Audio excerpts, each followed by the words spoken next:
আমরা বৃষ্টির জন্য এখানে খাল নদী সবগুলো ভরে গেছে, সেই জন্য আমরা গরু ছাগল সবগুলো বাঁচিয়ে চলে গেছে। আমরা অনেক মানুষ ক্ষতি হয়েছে, গাছ বাসালা ফরি আমাদের গাড়ি বাড়ি ঘর বাড়ি সবগুলো ভাঙিয়েছে। সরকার যে আমাদেরকে নচাইলে আমরা কিছু করার নাই, তো পানিতে বাঁচিয়ে চলে যাব। আজকে প্রায় 3 দিন ধরে খাবার পানি পাচ্ছি না। 4 মাইল থেকে যে পানি আনতেছি, পানি প্রায় এই 3 দিন ধরে আমাদের পানির সংকট।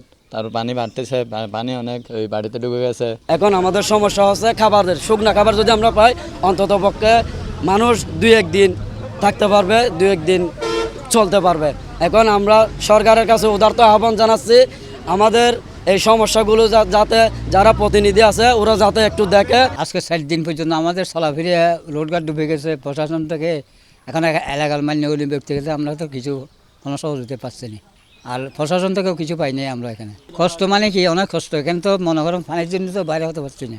কোনো মেম্বার চেয়ারম্যান এমপি মহোদয় আমাদের কাছ থেকে কোনো খবর নেয় নাই। রান্নার চুলো সব ডুবে গেছে। আমাদের বাড়িঘর অর্ধেক অবস্থা, 6 ফুট, আমার বাড়িতে 6 ফুট পানি ছিল, আমি রান্নাবান্না করতে পারিনি। 1 সপ্তাহ ধরে পানি যেতে আরা ঘর তো নিলি না ভারী, মানে আরা যাও না, মানে খাওয়ান দাওয়ান আরা তো অসুবিধে। পানির মধ্যে আরা কীভাবে এইভাবে হাঁটতে রাত সবাই পানিবন্দি। আমার ইউনিয়ন পরিষদ মানে পুরো কেউসিয়াতে পানিবন্দি। আপনারা দেখতেছেন, এটা সরাসরি আপনারা লাইভে দেখেন, আমরা পানিবন্দি, আমরা কেউসিয়াবাসী। এটা আমি আপনাদের কোনো আহ্বান নাই, কোনো খাবার নাই, অনাহারে মানে কি 3000 থেকে 3500 পরিবার এখানে পানিবন্দি আছে। বিদ্যুৎ নাই, মনে হয় 1 নম্বর ওয়ার্ড থেকে আমার মেম্বার সাহেব ফোন দিচ্ছে, বিদ্যুৎ নেই। আজকে 4-5 দিন হয়েছে। যদি এখানে যদি উপকৃত হয়, আমরা কেউসিয়াবাসী আপনাদেরকে ধন্যবাদ জানাই। যারা এখনও পানিবন্দি অবস্থায় আছে, আমরা নৌকা দিয়ে তাদেরকে আনার চেষ্টা করছি। এর বাইরেও অনেক জায়গায় ইউনো সাহেবের সাথে কথা হলো যে নৌকাও যাওয়া সম্ভব হচ্ছে না যে সমস্ত জায়গায়, সে সমস্ত জায়গায় স্পিডবোটগুলো আমরা দ্রুত পেলে আমরা অপারেশনের কাজ শুরু করব।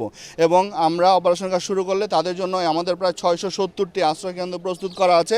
সেই আশ্রয়কেন্দ্রে তাদেরকে আমরা রাখবো, তাদের জন্য সেখানে শুকনো খাবারের ব্যবস্থা থাকবে। এবং আজকেই এই উপজেলাতে 800 প্যাকেট শুকনো খাবার এবং প্রত্যেকটা ইউনিয়নে তারা আজকে 17 মেট্রিক টন 17 ইউনিয়নে চাল দিয়েছে। সেই চাল তারা খিচুড়ি করে, মুরগির মাংস সব খিচুড়ি করে তারা রান্না করে দিবে।